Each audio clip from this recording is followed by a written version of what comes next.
घाटकोपर के नारायणी नगर में रहने वाले स्थानीय लोगों का जमावड़ा बोरीवली पश्चिम के साईं बाबा नगर में देखने को मिला, जहां नारायण नगर के रहवासियों ने अपनी समस्याओं को घाटकोपर से बोरीवली के उत्तर मुंबई सांसद तक लाया। इन लोगों की समस्या यह है, घाटकोपर स्थित नारायण नगर कोऑपरेटिव सोसाइटी का नवीनीकरण का काम रोक दिया गया। हम लोग सब लोग घाटकोपर के हैं और मेरा घर कामागली है, तो 4 साल से हम लोग बाहर हैं और 6 महीने हो गए तो हम लोग का भाड़ा भी बंद है। तो अभी हम लोग खाए क्या और भाड़ा कैसे भरना है हम लोग को, वो हमारी समस्या है कि एक तो घर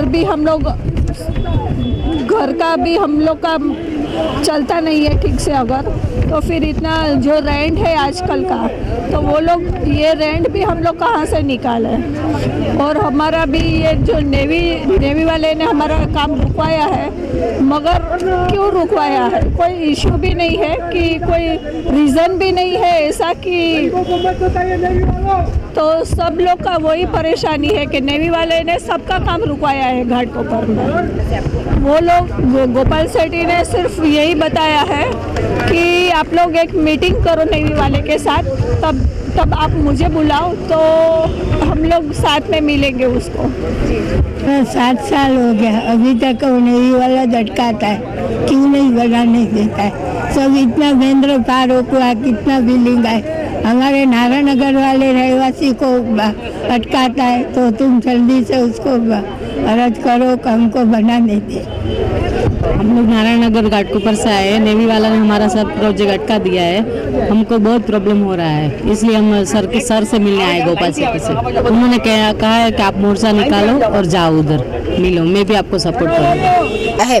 इन सब के पीछे पश्चिम नौसेना कमांडर के कुछ ऑफिसरों का हाथ है, जहां नौसेना के अधिकारियों का कहना है कि नवीनीकरण इमारतों की ऊंचाई 3 मंजिला से ऊपर नहीं किया जा सकता है।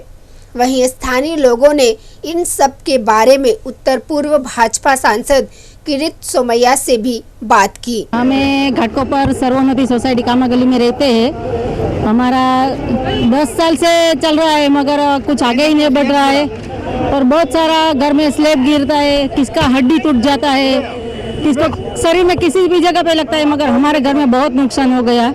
पूरा स्लैब इसके ऊपर गिरा था, हड्डी टूट गया, उसके पहले पूरा ज़्यादा स्लैब गिरा था, तभी सब पूरा शरीर में लगा था। इनके ऊपर ही 2 दफे हुआ, मेरे ससुर के सिर में लगा था, उसको भी, मगर पूरा बिल्डिंग में ऐसा होता है तो कभी अभी होएगा ऐसा। 60 साल पुराना बिल्डिंग है हमारा, 60 साल है। क्या कहना चाहेंगे? बस मैं वही, स्लैब गिरता है, बिल्डिंग रिपेयर नहीं होता है, रिन्यू का काम पूरा होता नहीं है, कोई प्रॉब्लम है हमारा। कम से कम 60 साल हमारा बिल्डिंग चुना है, दूसरा खर्चा ज़्यादा आता है, बिल्डर रेडी है, लेकिन नेवी के हिसाब से प्रॉब्लम है। नवल का उसी जितना जल्दी आएगा उतना हमारा काम फास्ट हो जाएगा। यहाँ पे आप लोग ने आज यहाँ पे मोर्चा निकाला, क्या आश्वासन मिला? फैसला खुद नहीं बोला, भी नेक्स्ट शनिचर को मिलो, आश्वासन मिला है, नेक्स्ट शनिचर को मिले अपना मोर्चा लेके जाओ और उधर कुछ होएगा तो देखेंगे। ऐसा वही आश्वासन दिया, दूसरा आश्वासन नहीं हुआ। किरीट सोमैया को मिला, वो भी वैसा ही आश्वासन देता है, सब आश्वासन नहीं देता है, आगे कुछ प्रोसीजर नहीं होता है। अभी हम भी सीनियर सिटीजन में आ गए, अभी कितने साल हम भी जिएंगे, तो ये देखेंगे नया घर के नहीं देखेंगे, इसी में ही रहेंगे, क्या मालूम, कुछ मालूम नहीं पड़ता है। सर, हम गोपाल शेट्टी जी को मिलने घाटकोपर से आए हुए हैं। 2014 में हमारा एग्रीमेंट बना था, तब हम बड़े खुश हुए थे कि आज हम भाड़ूत हैं और कल उठ के टेनेंट है, और कल उठ के टेनेंट्स में से हम ओनर बनेंगे और हमारा घर मिलेगा हमको सपनों का, ऐसे हमको आशा थी। वो करके हमने घर वेकेट किया और 4 साल होने के बावजूद हमको हमारा घर नहीं मिल रहा है। जब लास्ट ये हमको बिल्डर से पता चला 2 साल से कि नेवी ने ये काम अटकाया हुआ है, तब हमने उनको रीज़न पूछा तो उन्होंने बताया ये तो हमारा IOD कंडीशन या CC में भी मेंशन नहीं किया हुआ है, फिर भी नेवी ने क्यों अटकाया ये पता नहीं है। तो तब जाके हमने ये चीज़ की पता करने की कोशिश की और तब पता चला कि नेवी ने ये काम 4 माले से ऊपर अगर हमारा कंस्ट्रक्शन है उसके लिए अटका दिया है। लेकिन हमारे बगल के प्रोजेक्ट में ठीक वो परमिशन मिली हुई है, 3 महीना पहले हमारे से मिली हुई है, कैसे मिली हुई मुझे पता नहीं है।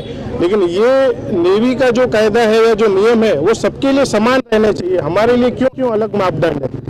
हमारा जो घर है, मोदी जी तो बोलते हैं कि 2022 में हर एक को घर मिलेगा, लेकिन हमारा जो हक का घर है वो अभी चला जा रहा है। तो उसके लिए हम क्या करें, हम किसको बताएं? मैंने पीएमओ में भी लेटर लिखा था, लेकिन वहाँ से वही रिपीट कॉपी पेस्ट जवाब आया है, उसमें कुछ अलग नहीं आया है। जो दूसरों को जवाब दिया था वही जवाब दिया है। मैंने जो मेरी व्यथा लिखी है उसके रिलेटेड कुछ भी जवाब नहीं दिया है। तो हम वही रिक्वेस्ट है हमारे कि हमको हमारा हक का घर मिले और हम वापस हमारे घर में जल्द से जल्द जाए। हमारे विकास है के ग्रुप है, जो वो खुद भी काफ़ी तरीके से कॉरेस्पॉन्डेंस कर रहे हैं, मेहनत कर रहे हैं, लेकिन उसके बावजूद ये चीज़ नहीं हो रही है। तो उन्होंने भी बताया मेरे पास भी कोई रास्ता नहीं है। हमारे को ये भी बताया, उन्होंने बताया अभी तो हमारा भाड़ा आधा कर दिया था और उन्होंने हमको वार्न किया है कि ये मैं भाड़ा ज़्यादा भर नहीं पाऊंगा, इसके आगे अगर ये कंटिन्यू 6 महीना होता है तो हमारा भाड़ा हम आपका बंद कर देंगे। तो ये पोजीशन हो गई। ऑलरेडी 15 मीटर में सब 20-20 माले का बन चुकी है और इसके बाजू में इतने प्रोजेक्ट्स है जिसकी आईओडी 2011 के पहले आई हुई है, बावजूद उसके आज की तारीख में उसकी ओसी बिल्डिंग आज बन के खड़ी हुई है। तो उनको सबको परमिशन है, जो 30-30 मीटर पे 15-15 माले के टावर है, विद्या विहार है यहाँ पे पूरा। लेकिन कोई भी निर्णय न निकलने के कारण सभी लोगों ने अपना जमावड़ा उत्तर मुंबई भाजपा सांसद गोपाल शेट्टी के पास आए। नहीं, देखिए सीओडी का जो मामला कांग्रेस की सरकार थी उन दिनों से चल रहा था। हमारी सरकार आने के 3 साल के पहले, हमारी सरकार आने के बाद में मैंने किरीट सोमैया जी और बाकी सारे लोगों ने मिलकर पार्लियामेंट में हमने आवाज़ उठाई। हमारे उस समय के डिफेंस मिनिस्टर पर्रिकर साहब ने इसको विड्रॉल कर दिया। तीनों सर्कुलर में तीनों फोर्स का उल्लेख है उसमें, आर्मी, नेवी और एयरफोर्स। उसके बावजूद भी नेवी के लोगों ने फिर अड़ंगा डालकर गत 2 साल से ये काम वापस शुरू होने नहीं दे रहे हैं, यानी 7 साल से एक काम बंद पड़ा है। ये जो सरकार में बैठे हुए कुछ लोग हैं, जो ये डिफेंस ऑफिसर लोग हैं, ये कोई सरकारी ज़मीन नहीं है, इनकी खुद की ज़मीन है और खुद के ज़मीन पर बिल्डिंग बना हुआ था, वो रीडेवलपमेंट हो रहा है, तोड़ा गया है म्यूनसिपालिटी के कहने के ऊपर और फिर इसको अटका के रखा। ये बहुत ही दुखदायी बात है। मैं इस विषय का खेद करता हूँ क्योंकि floor of the house parliament में एक बार MOS भामरे जी ने जवाब देने के बाद में भी इसका अगर निपटारा नहीं होता है तो अभी फिर रास्ते पर ही लोगों को आने के सिवाय कोई चारा बचता नहीं। इसलिए मैंने कहा कि नेवी के लोगों के सामने आप जाइए, मैं भी आ जाऊँगा, क्योंकि मेरे पास आने से क्या होगा, मैं तो सुनूंगा, मैं तो उसके लिए प्रयास कर रहा हूँ। लेकिन इनको मैंने कहा अगर ये लोग नेवी के दफ्तर में जाने की तैयारी करते हैं तो मैं वहाँ पर भी जाऊँगा। आपकी सरकार होते हुए भी कई बार आपने सरकार के अगेंस्ट में जाके कई मोर्चा किया है, इस बार भी आपके लिए चुनौती है? नहीं, मैं सरकार के अगेंस्ट में कभी जाता नहीं हूँ, जाना भी नहीं चाहिए। और सरकार की अगर कोई गलती हो तो बात अलग है। ये ऑफिसरों की मस्ती है, मुद्दा नंबर 1, और लोगों की लापरवाही है, मुद्दा नंबर 2। कि 7 साल हो गए, बिल्डर भाड़ा देता है इसलिए आप चुपचाप घर पे बैठे रहोगे तो बिल्डर अकेला क्या करेगा? बिल्डर को ऑफिसर मदद नहीं करता है, बिल्डर को पॉलिटिशियन मदद नहीं करता है। अब ये विषय को हम लोग लेकर इनको मदद करने के लिए लड़ते हैं तो सरकार में भी कुछ लोग बैठे हैं जो अपने आप को बहुत ईमानदार समझते हैं। उनको लगता है कि ये बिल्डरों को मदद करते हैं पॉलिटिशियन लोग। तो ये हम तो कोई नए ज़मीन पर घर बांधने की बात नहीं कर रहे, बंधा हुआ घर टूटा है, उनको घर वापस मिलना चाहिए, उसके लिए हम प्रयास कर रहे हैं।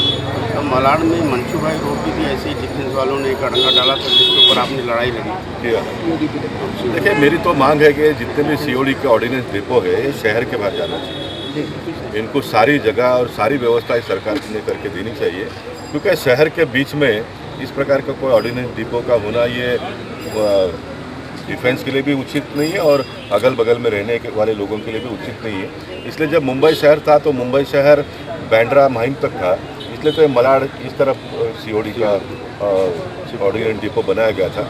अब शहर तो विरार तक पहुंच गया, तो इनको शहर के बाहर जगह देना चाहिए। सुरक्षा देश के लिए सर्वोपरि है, सुरक्षा के लिए जितना भी खर्चा होता है, जो भी सुविधा उनको लगती होगी तो सरकार ने देनी चाहिए और मोदी जी की सरकार इसके लिए प्रायोरिटी में काम कर रही है। जहां सांसद गोपाल शेट्टी ने सारी बातों को समझकर घाटकोपर के रहवासियों को उनके घर दिलाने का आश्वासन दिया और साथ ही इन सब बातों को विधानसभा में उठाने की बात भी कही।